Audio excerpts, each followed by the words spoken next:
afternoon, everybody. It's a pleasure. Welcome to these training sessions for PH4H in the 2025 edition. This is the first of several webinars. This is the first of several webinars that we're going to be having, and we're going to try to have at least 2 per month in trying to take on again the topics that many of you are acquainted with. They are part of the Conectaton projects. But today, since it's the first webinar, we have considered that it is important to refresh the ideas related to interoperability, and especially related to the interoperability standards. We're going to be looking a little bit at FHIR, but we're also going to be looking at the foundations and some of the essential parts of the different standards that we use in health interoperability. This because although many of you have participated in the Connectathon, you know that the implementations are done with FHIR, or at least most of them. It is also important to have a good understanding of the use of the other standards. So this is just to tell you that sometimes it is important to keep in mind how to use other standards in the interoperability scenarios. So today we're going to be looking at the different standards and the interoperability scenarios, and one of them will be FHIR. So please, could you confirm that you can see my screen? No problems? All right. Perfecto. Entonces, okay, thank you. Thank you for confirming. So why talk about the different interoperability scenarios and different standards? As I was saying, the implementations that are done with PH4H are focused on FHIR, but we also want to have, or we also want to keep in mind these other standards, which are also part of the data exchange and needs within the health context. So, what is the main problem regarding interoperability?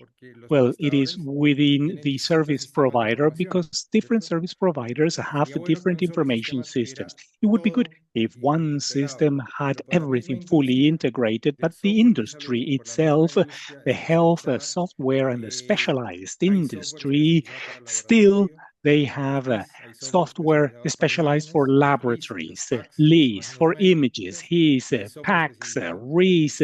There's a software for clinical electronic medical records. So many of you who have been in hospitals have had to integrate all of these. And there's a whole set of standards that are still applicable and very valuable. And then we need to interoperate with other institutions. When we send the reference document or the counter reference or a report, let's say the report of a biopsy, those are documents between service providers. There are other standards there that are important. So when the apps came up and when the users started using or demanding services, especially after the COVID, then other standards were also promoted. So this is the journey that we want to take, and we're going to end up with FHIR. So basically, interoperability tries to solve the following in health. We have different health information systems, and we have a communication problem. Communication between different platforms, different databases, different backends, different systems developed in different times with different infrastructure. So interoperability is one tool, it's a means that tries to solve the communication problem between informatic platforms that have a different nature. So this is within the whole health area, which will always be present. Developers who have developed equipment, apps, software applications in for their own functions or under their own business rules. And the problem is how to integrate these. So we say that it is important to work on the semantics, but also on the syntactics. Semantic has to do with the contents, the catalogs, the codes, and the syntax is the order, the structure. And for each of these, there are standards. And therefore, the idea is to see where FHIR lies and in what part is FHIR more versatile, and what are the kind of problems that are better to be addressed by this standard. So this image was printed today. I printed it today, not to promote this meeting that will be held in Madrid in 2 or 3 more weeks, but it is the International HL7 meeting in Spain. What I really want to show you is the type of standards that are being used. HL7, what standards they promote. And we can see here version 2 standards, the CDA standards, and FHIR. So version 2, it's still alive, and it began many years ago, but it's still being used. And we'll see in which scenarios. We will also look at the CDAs, how they have contributed, where they were used very well, and what are some of the lessons learned, and why FHIR takes the concepts from CDA, which is what we're starting to do now, to use them in the medical records that are based on FHIR standards. So these are the different versions of the HL7 standards on the syntactics. Remember, syntaxis is order, format, and structure. And then this other organization, IHE, which is more based on Europe, it tests and validates the existing standards, and it uses HL7 ISO standards, and also from the W3C, and they put together specification guides, and they carry out connectathons. And that has also inspired us to carry out connectathons, and you might have seen that the connectathons that we have developed in the PH4H are based on IHE profiles. Here in the middle, you can see that there are standards that mention CDA, medical images, DICOM, also FHIR, and also we have version 2 and others. So the idea is to identify what FHIR can be best used for and where we should be using the other standards. Here at the bottom, you can see many different profiles to integrate biomedical equipment, ESG, AKG, or endoscopy, or also equipment for ophthalmology.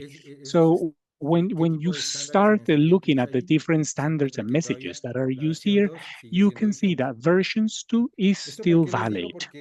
I'm saying this because when we talk about FHIR, which is the new standard, and it's a very good standard, which is helping to carry out agile, fast, and easy implementations, not always the easiest is the best.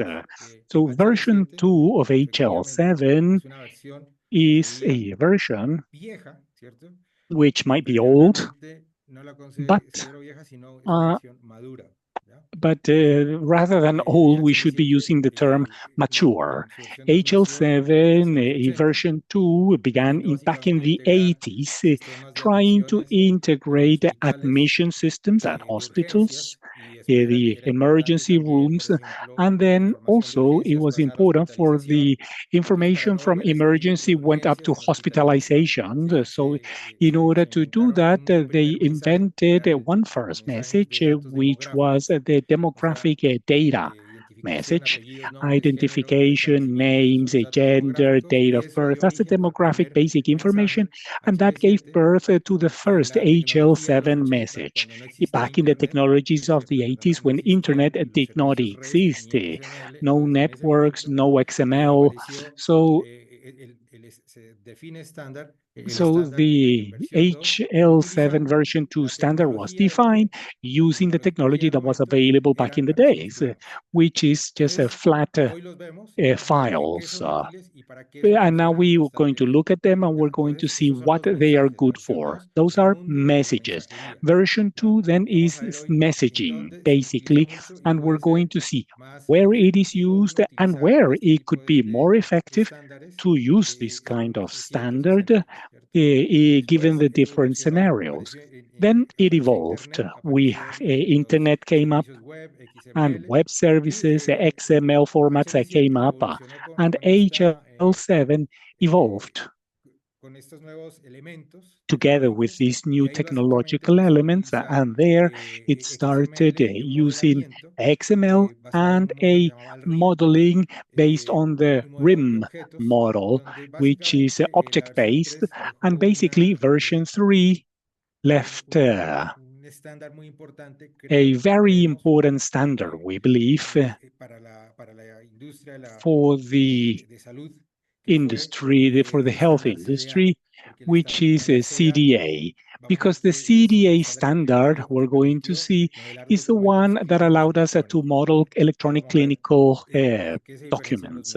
So we're going to look at the difference between messages and documents. And then the technology continued evolving, and then the mobile devices came around, and we needed services, not only through web services or the traditional ones, WSL and contracts and all of that, but as an easier way of accessing data from other systems, which are the API REST-based systems. And FHIR, what it does is to use these new APIs, REST model, and it defines an information model where what used to be messages are now translated into resources based on something that's very powerful, which is the REST technologies. Something else that's also important, and that's a difference between FHIR and the different versions, is that FHIR, as providing a service, it's also an interoperability mechanism in itself. That is to say, it also gives the possibility of exchanging data. In version 2, there wasn't a component that allowed to send out the data. And so there you needed to use a driver like Iguana, an engine like Iguana or Mir, or that the other ones that the industry was beginning to make available, including ports that read HL7, they could be resent elsewhere and interpret them. The same thing with version 3. There was no means provided by the standard itself to exchange information, and FHIR precisely provides the standard, the data models, and a server, and that gives a lot of power to the standard. So what is messaging good for? Version 2, let's say, which is still very valid around the world for everything regarding to connecting biomedical equipments, especially the ones that are points of care, that is to say, hospital infrastructure, connecting lab systems, medical images, monitoring equipment, the infusion pumps, hospital infrastructure.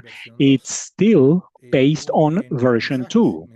Messages that are sent out to the lab, and the lab responds with one of the messages too. So these are very mature interfaces. So this is a typical case use. The medical record, a message is sent to the laboratory. It's a message that is ORM, and the lab responds with the results, ORU. So the ORM is the request, and that was the syntaxis that was defined back then. HL7 is almost 3 letters, the names, the segments, the messages. The order is requested to the lab, so the lab processes that, and then it sends out another information which is providing the results of the analysis. So we're going to be looking at this concept in FHIR that still exists. In FHIR, we do not have a message now, it's a resource now which implements the order. And there is another resource with which we can send back the result. So we changed the formats for structures, which are defined under the JSON format, which are also supported under a REST server. That was the technology that was made in the 80s when internet did not exist. The mechanism was simply flat files, and this is a message of what can be provided by biomedical devices. Every 3 or every 5 seconds, these monitors generate information which can be partial and that can be interpreted by this format. And if you look at the top part, it's very general patient information, a segment that is called PID. The patient identifier. That's what PID stands for, and that is the patient's data. And we have another segment or other segments which talk about each parameter, which is the value and what is the result. That is the HL7 version 2. And it's very useful so that everything within this format can be used, not only the result of vital signs, but also laboratory reports of medical images and others. So here, for example, we can see the diastolic blood pressure, 90. We have the units, systolic, 120, and the units and the reference range.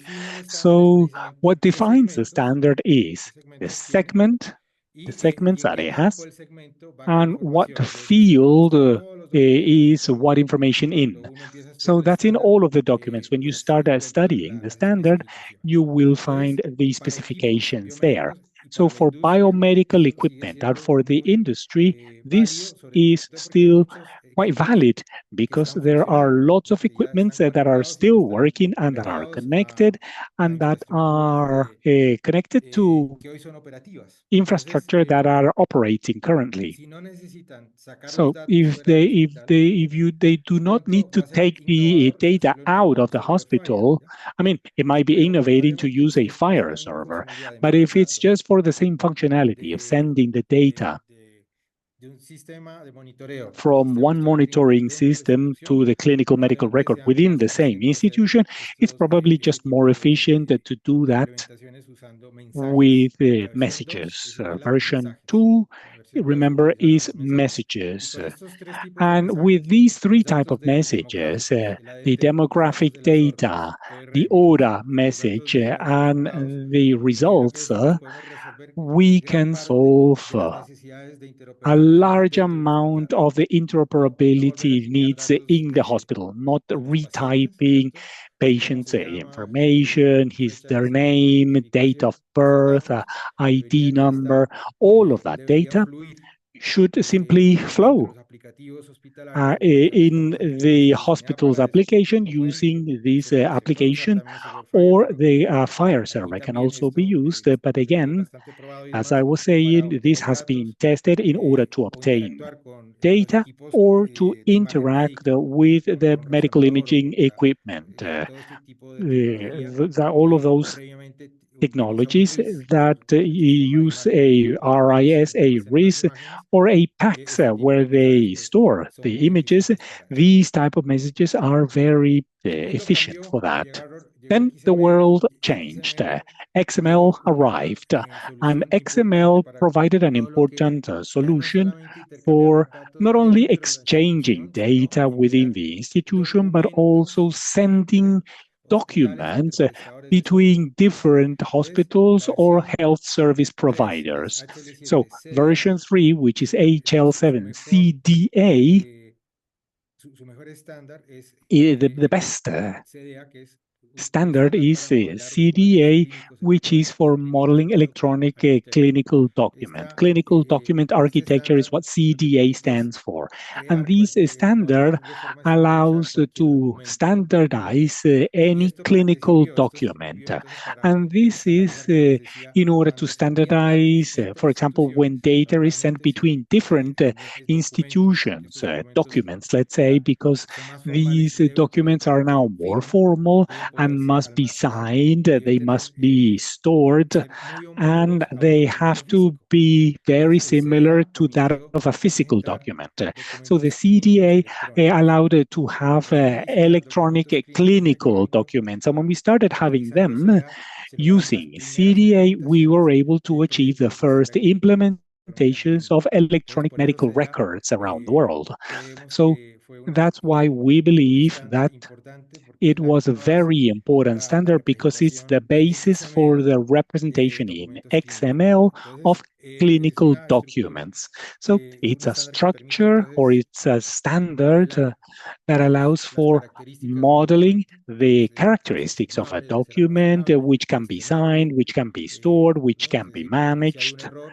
And if there is an error, then an addendum is made, and there's a new document that replaces it, just as you can do when you have addendums or changes to the physical documents. So CDA version 3 documents, and documents basically are the ones that are used when you need to exchange data between different institutions. The base of this standard, which is an XML representation of the elements of a report, that is to say, a header where we have the general context, date, demographic data, doctor, the type of document that it is, and then the main body that has different elements that one may need a un documento clínico.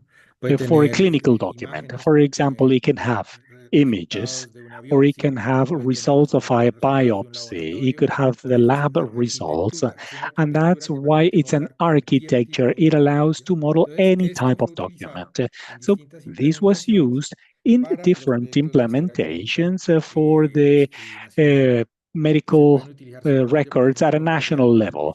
They can be used by sending the header and a PDF, and sending the PDF of the discharge report, the result of the 5 days of the service of someone who was in emergency, for example.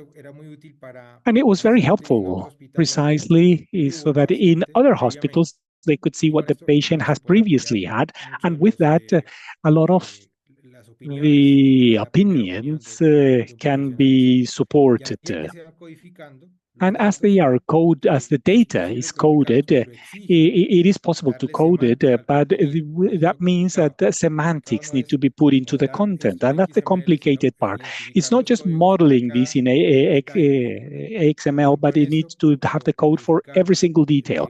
Here, for example, coding from one lab, what is the code for that lab? Let's say if it's a lipidic profile, what is the code for triglycerids? How will we code that? and what is the level of detail for each of the different elements that we're going to be exchanging between different institutions if necessary. So that is why if the data is not going to be processed, a PDF might be enough, and then with that, maybe someone's life can be saved. So different types of reports can be modeled, clinical documents with the CDA standard. Experience as well. In the United States, the CCDA, President Obama with Obamacare really gave it some drive, and it is evolving. The concept to documents in FHIR, we're going to see what the equivalent of CDA is. That Spain also has important experiences with CDA. Uruguay uses CMDs, seven were right. Seven different types of documents were modified, and they were modeled in CDA, and that's why the country has more than 200 million documents and 3 million people with CDAs. In Europe, the ELGA, which is from Austria, that's their medical record from Austria, and the DMP from France. They started with the CDA in France also, and we're also going to be seeing what they're taking into FHIR. The clinical medical record of the Bogota district has been designed using CDA documents, although the exchange mechanism is FHIR. So we've arrived to FHIR. What is FHIR better for? What has it really been thought for? This standard has been considered for all the mobile data, for the apps, all the web applications also. And of course, this has been promoted, or this was reinforced with the use of REST servers on the one end, but also after the pandemic, where there was a boom on the use of these applications, monitoring, telehealth, teleconsultation, and the exchange of data by using the internet. So this is the best scenario for FHIR if we have the need to take the data between different places, and we need to monitor not the patient within the institution, but my specialists, let's say, are elsewhere in a different city, in a different department, or even in a different country. If the mechanism is internet, then most likely FHIR is an interesting alternative. If the data needs to be seen within my own institution, well, version 2 is still useful for that. And that's why I would say that not everything needs to be changed into FHIR. It depends on what it's going to be used for. If we need,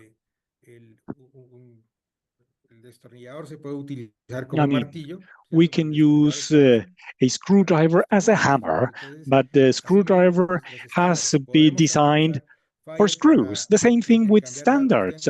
We can use FHIR for exchanging information within one institution. Sure, we can, but we can see that not all the resources are as mature as they are in version 2, and maybe we might not have all the defined implementation guides in order to carry out those implementations. So, what is the paradigm behind FHIR? Resources. Version 2, remember, messages. Version 3, CDAs, documents. And here it's resources. Resources using REST services. And this all is built on an interface mechanisms, which are the APIs. So which is the API in order to have access to these contents in the FHIR server. So the recommendation is resources. Remember, FHIR, resources. We need to identify the domain, the problem, and to see which resources are associated to that problem. So here, just very briefly, let me try to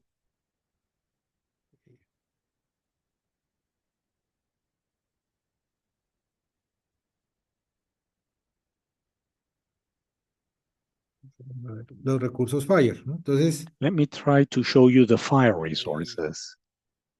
creo que está ahí. Luego colocamos cuál es la página de FHIR. We will share the FHIR's page or site later on.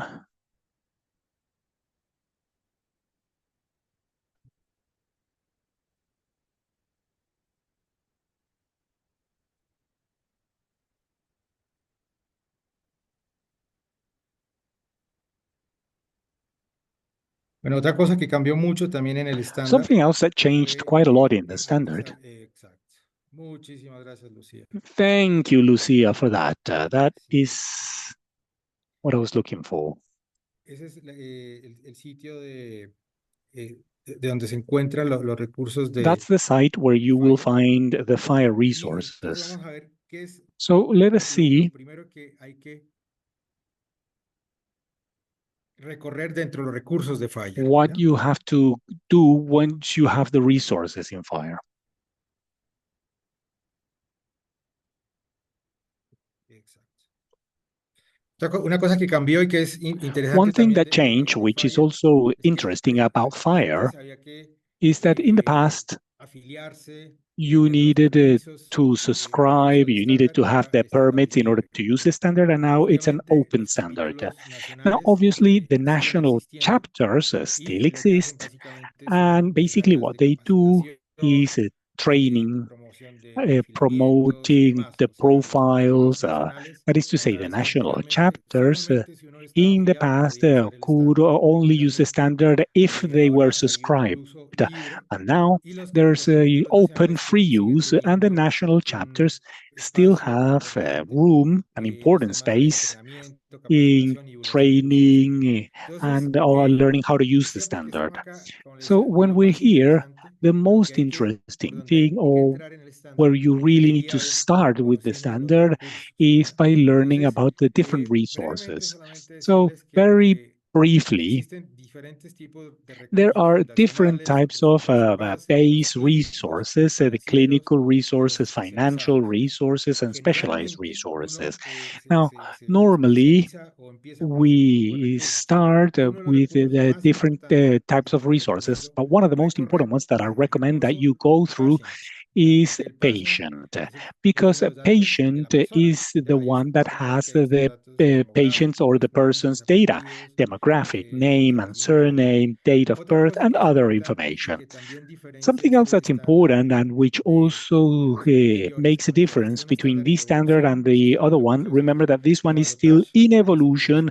There are still Donde los ballotage expertos process. dicen That is to ya say, este recurso está experts get maduro. together and they say, Entonces, this uno resource is mira qué mature tan enough. maduro es un So we can recurso see how y mature a cuando ya son más resource maduros, is, los recursos and tienen una once E, they are fully mature, estandarizados y ya they have been standardized, they have cumplieron todo this un N proceso next de to it. balotaje, They have gone ¿ya? through the whole Dentro assessment de la comunidad process HL7. within the Entonces, esto qué quiere HL7 decir que, por ejemplo, community. miren, acá And this en means that, seguridad, for en este example, grupo de here on recursos de seguridad hay un security, recurso que se llama we have permiso one called y tiene un permission, nivel 0. and it has level Entonces, 0. meterse a hacer algo con ese So recurso, trying to do something with podemos that hacerlo, resource, I pero lo mean, más seguro sure, lo we que es que can, vayan a cambiar but en los most futuros likely procesos it will change balotaje, ¿ya? Entonces, in these ballotage or la assessment recomendación es esa. processes that I Básicamente have just tratar de mentioned. So the utilizar recommendation is to recursos try que and use tengan un those 4, 5 o resources un that N. have O sea, level ya 4, los que level han 5, pasado or el an nivel N 3 next to ya it. tienen procesos After level importantes de 3, they have madurez. Por important ejemplo, maturity este levels. recurso For paciente, example, here, patient, en el cual está la información que we have permite the information básicamente that gestionar allows us los datos to de las manage personas, de los the pacientes, ¿no? patients or the Y person's para entender un data. poco lo que And in order to better presenta el estándar, understand what the básicamente standard los gives elementos is para cada recurso, all the elements ¿sí? El for each nombre de la resource. tabla y los It's like the campos, ¿ya? name of the Entonces, table and the este different es el fields. recurso So this is the y estos son sus resource, distintos elementos, and these que are son the como different los campos. elements. These are the Para cada fields, so as to elemento speak. hay And una for each element, especificación. Miren there's esto, a miren esto que es como specification. You can rojito, quiere see decir this que es one has like a nivel cube, which means that there are fields that are composed, and there are others that are single or simple fields. So if it's compounded, then it means that it's made up of other values, and if it's only single value, it's either a yes or no, one single data, no additional metadata associated to it. So for example, identifier, you can see that it's got a cube. Therefore, it means that this is a field that has other fields in order to define it. For example, address. Identifier.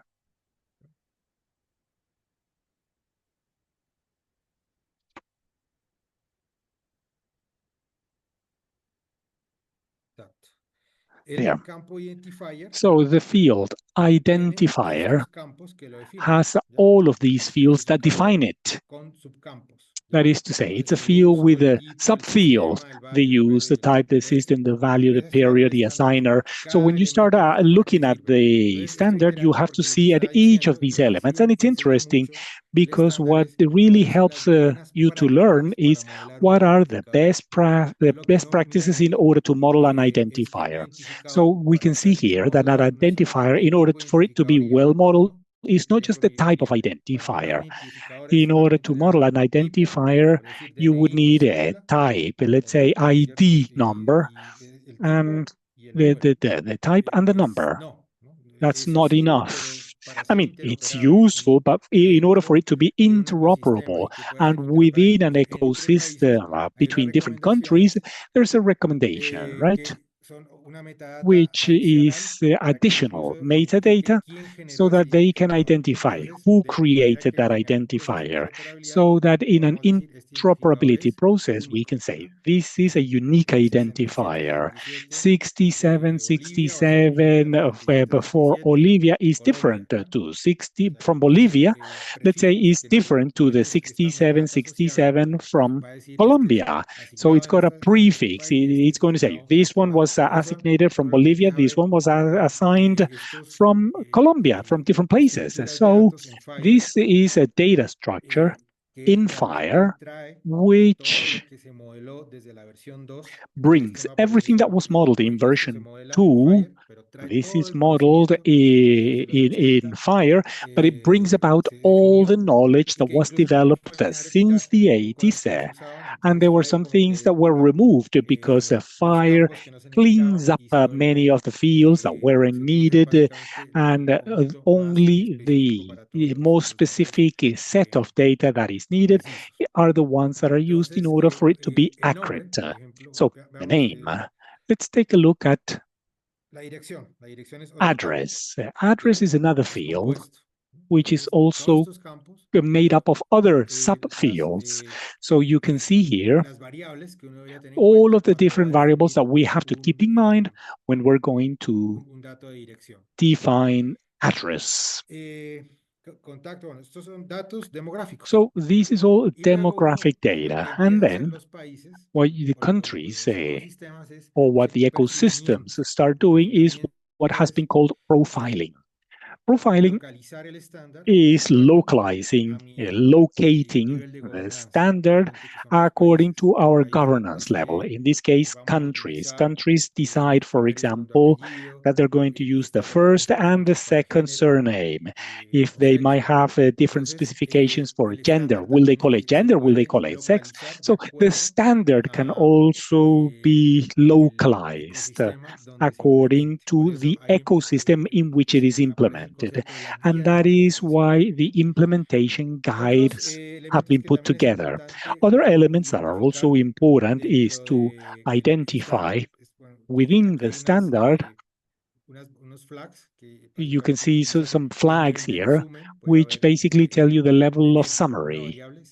if all the summaries are there or not, cardinality, whether it's 0 or 1, most of them are 0, 1, because it's either has to be or has got to be there, or is it mandatory or not mandatory.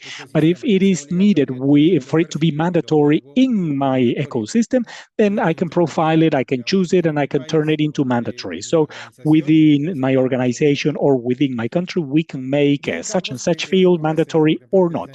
And there are other fields here, like this one here. This is a Boolean. It's 0 or 1. Boolean is yes or no. There are other fields like deceased.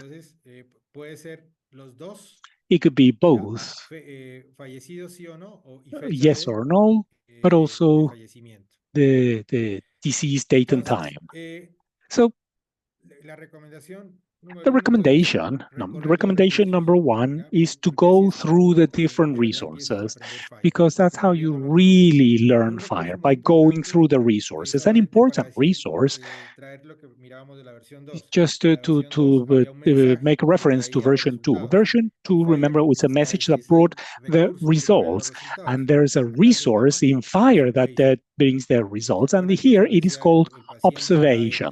Remember, the patient was PAT, and then ORM is the request, and the result is ORM. So results are not ORU, it's now called observations. It's in English, but it's a lot more understandable. It's very versatile, and it's the resource that is used for all the monitoring systems that provide data like vital signs, laboratory images, and the like. So if we need not only to monitor the data, but we need to keep them in our institution, we need a message that is being sent through the internet. This observation resource has the metadata where one can put the parameter code that will be sent out. It has an identifier, who created the resource, the context also. But here there's something that's very interesting, which is the semantic side of it. It says the code, it's the code for the result. So they could be LOINC codes.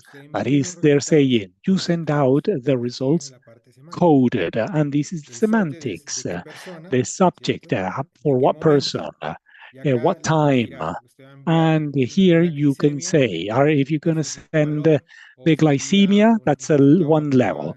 Or if you send out the result of a test in the Boolean format, if it's COVID, for example, yes or no, different types of possible values for the different types of results. So patients, results, etc., etc. So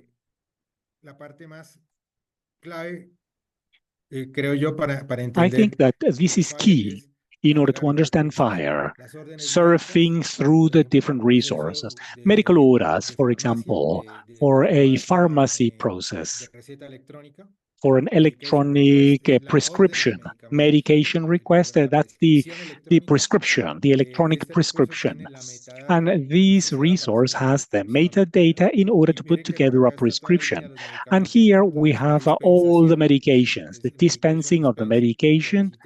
We have requested 4, for example, 3 have been delivered, and the different fields are used in order to put together the packaging, etc. But the most complicated thing is when you go into all of these resources, there's always some codes, some values that say medical code, packaging unit, dosage code. And I'm saying this because when we find the format, then we are going to look at the syntaxes, and we're going to have to solve the problem of the whole semantics. So for the semantics, I want us to see in these last few minutes the rest of the presentation. Because having seen this, what FHIR has then is a definition of resources, parameters or resources. It has a server that behaves or that works with the CRUD, with the API REST, create, post, read, get, update, put, and delete to a server URL, the resource information. And then in real life, not only do you send out just one single resource, it's sent out in a package, and that's what's called a bundle.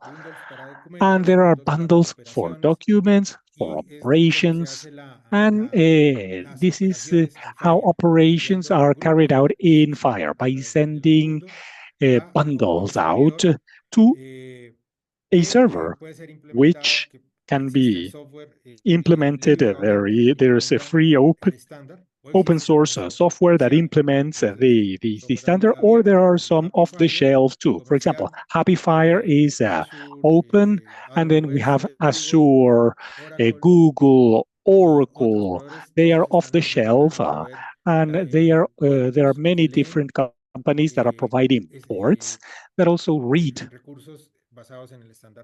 FHIR-based standards resources.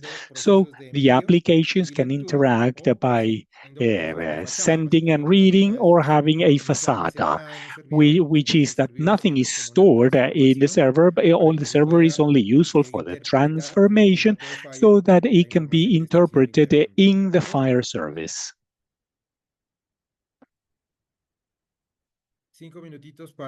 So just 5 minutes for the semantics. Because after having solved the structure, we cannot forget the semantics. We need to come to agreements on the contents that are going to be sent. So we often believe that this is the easiest, and it's actually not that easy. So a simple variable, demographic variable, which everywhere where we go, I mean, it's not always easy to find a consensus. Is it sex? Is it gender? Is there identity? I mean, just naming it is a problem in itself. How are we going to call it? So in HL7, for example, sex is gender, and HL7 codes it as male, female, and other. So that cannot be changed. So if you code the gender in HL7, it has these values, male, female, other, that are required. These cannot be changed. ISO standard, if you remember that IHL7 is an ISO standard. It has 0, 1, 2, or 9. 0 is not known, 1 is male, 2 is female, 9 not applicable. So two standard organization. HL7 is an ISO standard. And look at the ISO standard. And H or M. H could be hombre or hembra in Spanish. So it could be, these are all semantic problems. And just one very simple variable, one single field. So what about when our health professionals, when the practitioners are thinking about this? IAM. Is it a myocardial acute infarction, but it could have a different meaning to HTA, and QX could be surgery. That is to say, variables can be interpreted differently. So like oxygen saturation, for example, how can we unify then the different identifiers for the contents? So this is for vital signs, for different parts of the body, for medications, for the genome sequences, lots of information that requires semantics in terms of the clinical medical records. A simple parameter, vital signs, for example, it could be a tree of information which has different parameters, but for example, blood pressure has sub-information under it, right? If I say, give me the vital signs, that's a whole set of parameters, but there are a set of parameters that have a subgroup. So we need to have the specific special coding for each of them so that we can model these structures that have a different taxonomies. And that's an important space for SNOMED and LOINC. These have codes. In the case of SNOMED, more than 500,000 with 19 different hierarchies where you can find different codes for different parts, as we have seen here. And LOINC has codes for laboratory, medical images, types of documents. That's it, basically, I think. Well, I believe that we have run out of time. These are just examples of LOINC. These are parameters that can be used either in version 2 CDA or FHIR. They will require to have this information that is clear of blood pressure, whether it's systolic or diastolic, and what is the value for that parameter. So the message is basically, sure, we can have the structure, we have the syntaxes, but the contents and the meanings are equally important. And these are the challenges that we're going to continue facing when putting together the PH4H. I want to close by telling you that one of the standards that is coming is the IPS. IPS already has contents, already has specifications, and we are identifying some semantic elements for the region, like allergies and medications, so that they can be interpreted by the applications that may be used by the different healthcare providers or services in the region. There's a lot more that can be shared, but as an introduction, we believe that this is good to have a general overview of the different HL7 versions, the ones that are still valid, and where FHIR can be the most important standard, and never forgetting the semantic coding, because that's what defines the element that we're going to exchange. On next week, on the 30th, we're going to go into the IPS standard, why it is used, and to better understand the structures on how that standard is made up. And thank you so very much. And if there are any questions or concerns, we still have maybe a couple of minutes. If anybody wants to ask any questions. Fernando, ¿tenés uno en el chat? Que dice yes, que there's one question in the chat box, yes. ¿Se puede hacer conversión de V2 a FHIR? It can be, if there can be a conversion from V2 to FHIR. And the answer is a yes. When we look at the FHIR resources, almost 80% of the elements already existed in version 2. That is to say, we can map from version 2 to FHIR. My recommendation would be, if you're going to do that, that's because you're going to be using it in a web application. If it's within the same institution, message is more than enough. There's no conversion needed. I mean, we will be using FHIR just for the sake of it. But no, let's use it to really take advantage of it. In fact, in some resources, it might not even be necessary. We have to be careful.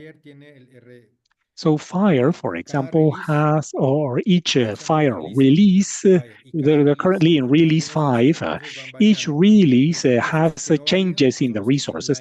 The ones that do not change are the ones that have that N next to it. So if you use resources in FHIR, use them that have level 4 or higher up, because when the release changes, there will be fewer changes there.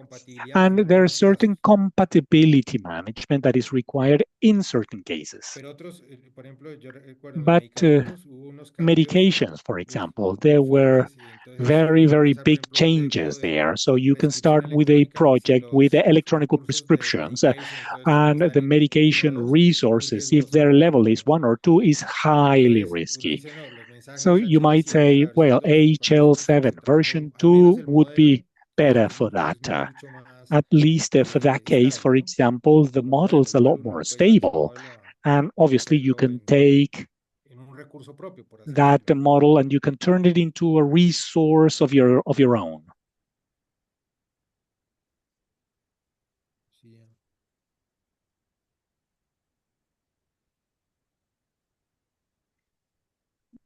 Bien, ¿contestaste la segunda pregunta? Si se podía presentar las versiones. Have you answered the second question also? Sí. Yes, I have.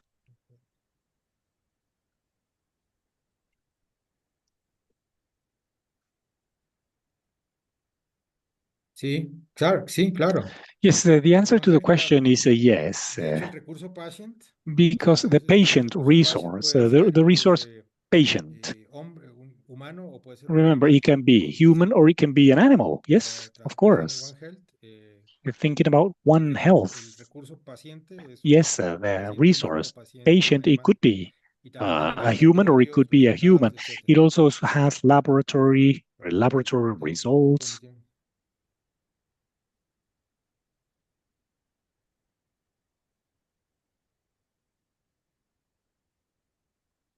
Sí, se puede hacerlo en FHIR. Mi recomendación es utilizar My recursos recommendation is to use mature resources, but it can be done in FHIR. And making sure there are biomedical equipment like all of the biomedical technology is still based on version 2. So if you're going to use the information of these biomedical equipments within the institution, you're going to have fewer difficulties by using version 2 because the same suppliers, the same developers of that infrastructure give you those kind of results. And there are gateways that give this kind of messages, that provide these kind of messages. Very well then. We are ready. Time is up. Thank you so much for those questions also. And let us continue learning in the coming sessions. As I was saying, this is just a first introductory session, and we will be including more topics related to standards, mobility, security, and of course, we're going to be looking at a FHIR more structured seminar that will allow us to have more practical processes. I will see you on the 30th. Thank you so much. Goodbye.